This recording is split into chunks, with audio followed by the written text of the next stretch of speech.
আজি ৰাষ্ট্ৰীয় বিজ্ঞান দিৱস অসম বিজ্ঞান সমিতি পূব কামৰূপ শাখাৰ উদ্যোগত পূব কামৰূপ সায়েন্স ফৰাম আৰু ৰাষ্ট্ৰীয় সেৱা আঁচনিৰ সহযোগত বাইহাটা চাৰিআলিৰ কামৰূপ বিদ্যাপীঠ হাইস্কুলত দিনজোৰা কাৰ্যসূচীৰে ৰাষ্ট্ৰীয় বিজ্ঞান দিৱস পালন কৰা হয়।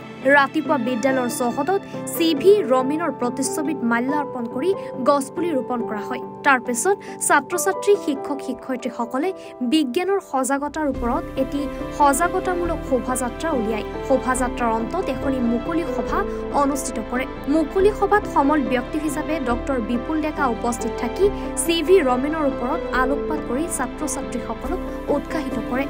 বিজ্ঞান দিৱসৰ লগত সংগতি ৰাখি অনুষ্ঠিত কৰা বক্তৃতা প্ৰতিযোগিতাত বিজয়ীসকলক সভাত পুৰস্কাৰ বিতৰণ কৰা হয়।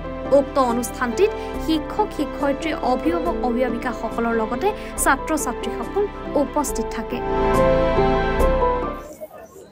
28 ফেব্ৰুৱাৰী তাৰিখটো ভাৰতীয় বিজ্ঞান আৰু প্ৰযুক্তিবিদ্যাৰ এক স্বৰ্ণিল দিন। এই দিনটোতেই CV ৰমনে যি ৰমন ইফেক্ট আৱিষ্কাৰ কৰিছিলে, তেখেতৰ সোঁৱৰণত আমি এই দিনটো বিজ্ঞান দিৱস হিচাপে অনুষ্ঠিত কৰি আহিছোঁ। আৰু এই বিজ্ঞান দিৱস পূব কামৰূপ মহাবিদ্যালয়ৰ বিজ্ঞান মঞ্চ আৰু অসম বিজ্ঞান সমিতি পূব কামৰূপ শাখা আৰু কামৰূপ জিলাৰ কামৰূপ বিদ্যাপীঠ হাইস্কুল আৰু পূব কামৰূপ মহাবিদ্যালয়ৰ NSS গোটৰ সহযোগিতাত আমি এই দুদিনীয়া কাৰ্যসূচীৰে এই দিৱস অনুষ্ঠিত কৰিছোঁ।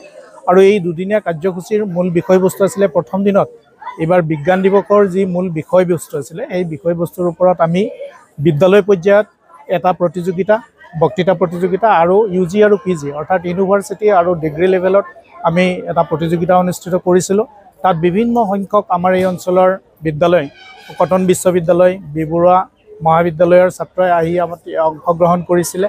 আৰু এই অঞ্চলৰ সকলো বিদ্যালয়ৰ ছাত্ৰ ছাত্ৰীয়ে সেই অনুষ্ঠানত অংশগ্ৰহণ কৰিছে। গতিকে তেওঁলোকক আজি আমি ইয়াতে পুৰস্কাৰ প্ৰদান কৰিছোঁ। আৰু আজি ৰাতিপুৱা CV ৰমনৰ প্ৰতিমূৰ্তিত মাল্যাৰ্পণ, বন্তি প্ৰজ্বলনেৰে আমি কাৰ্যসূচী শুভাৰম্ভ কৰি ইয়াৰ পৰৱৰ্তী পৰ্যায়ত দুটি গছপুলি ৰোপণৰে আৰু এই বিদ্যালয়ৰ ছাত্ৰ ছাত্ৰীসকলৰে এটি বিজ্ঞান সজাগতামূলক আমি শোভাযাত্ৰা কৰিছোঁ।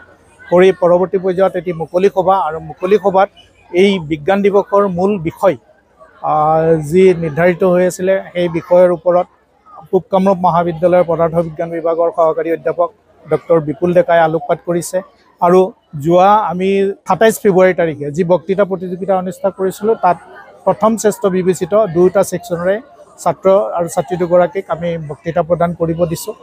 গতিকে তেওঁলোকে ইয়াত সুন্দৰ বক্তৃতা উপস্থাপনেৰে ছাত্ৰ ছাত্ৰীসকলৰ এটা খুব ইণ্টাৰেকশ্যন, তেওঁলোকে এই বিদ্যালয়ৰ ছাত্ৰ ছাত্ৰীসকল যথেষ্ট উৎসাহিত হৈছে।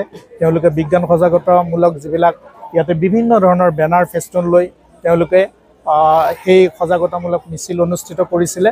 আৰু ইয়াতে বক্তা দুগৰাকীৰ লগত তেওঁলোকে ৰমন ইফেক্ট সম্পৰ্কে অতি সৰলভাৱে তেওঁলোকে যিবোৰ কথা আলোচনা কৰিছে, আমি আয়োজকে খুব আনন্দিত হৈছোঁ। আৰু আমি আশা কৰিছোঁ এই দিৱস অনুষ্ঠিত কৰি আমি ছাত্ৰ ছাত্ৰীসকলক অদূৰ ভৱিষ্যতে যি বিকশিত ভাৰতৰ সপোন ৰচিত হৈছে আমাৰ ছাত্ৰ ছাত্ৰীসকলক আমি সেই দিশত আগবঢ়াই নিব পাৰিম। বিজ্ঞান প্ৰযুক্তিবিদ্যাৰ এটা ধাৰা বোৱাই সেই আশা কৰিছোঁ, আমি সেই আশা দেখিছোঁ। গতিকে আমি ভাবিছোঁ আয়োজক কমিটি আমি সফল হৈছোঁ আৰু বিজ্ঞান দিৱসৰ কিছু পৰিমাণে আমি সফল কাম ৰূপায়ণ কৰিবলৈ সক্ষম হৈছোঁ। বাইহাটা চাৰিআলিৰ পৰা বিজুমাৰ ৰিপৰ্ট, এনি ভাৰত 24।